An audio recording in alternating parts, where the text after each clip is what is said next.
Okay, let me start with a question that might sound extreme, but bear with me. When a government creates a task force to give victims a voice, but then silences those victims when they speak up, is that worse than not listening at all? Because that's exactly what happened in Queensland, and the hypocrisy here is staggering. Let's unpack this. So here's the setup. A minister forms a domestic violence working group with survivors, promising to center their voices. Classic move, right? Politicians love optics.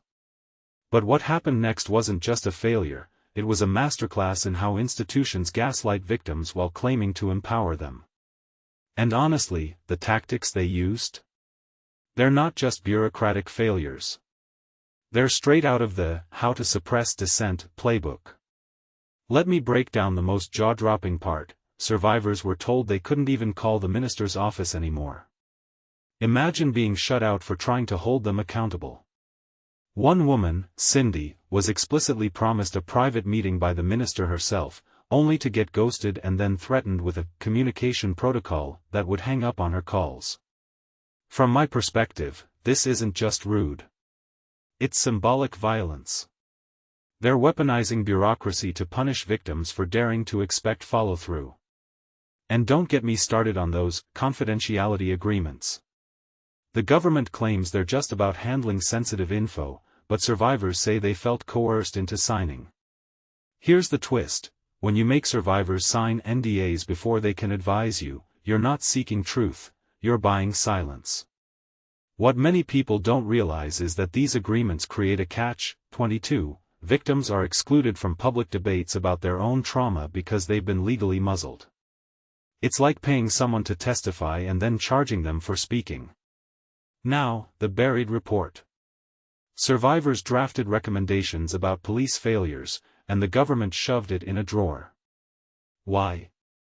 Because the report contradicted their political agenda. This isn't unique. Governments love commissioning studies they don't want published. But when you're dealing with domestic violence, which already has systemic credibility issues, this is especially cruel. Survivors spend years fighting to be heard, and their findings get treated like inconvenient gossip. One member put it perfectly: the government wanted victims to shape policy as long as those victims agreed with them. That's not collaboration, it's cosplay activism. What's the bigger pattern here? Tokenism isn't just about empty gestures, it's about control. Politicians want survivors to validate their policies, not challenge them. Think about how often we hear lived experience in press releases but see no actual policy shifts.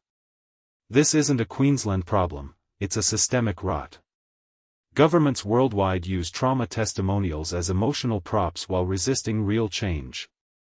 And here's the kicker: survivors end up paying the psychological price for participating in these sham processes.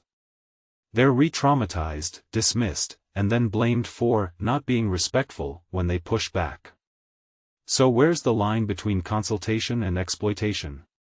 If you create a space for victims to speak, then punish them for honesty, you're not solving a crisis, you're deepening it.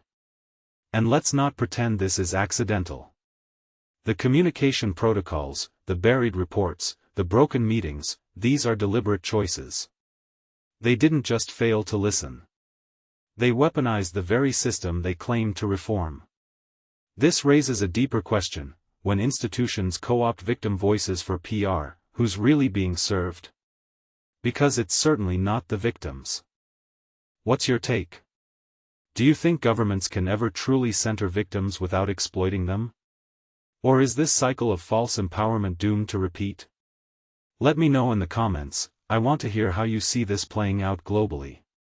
And if you found this analysis eye-opening, hit that like button. Because sometimes the biggest story isn't about what's said, it's about who gets to say it.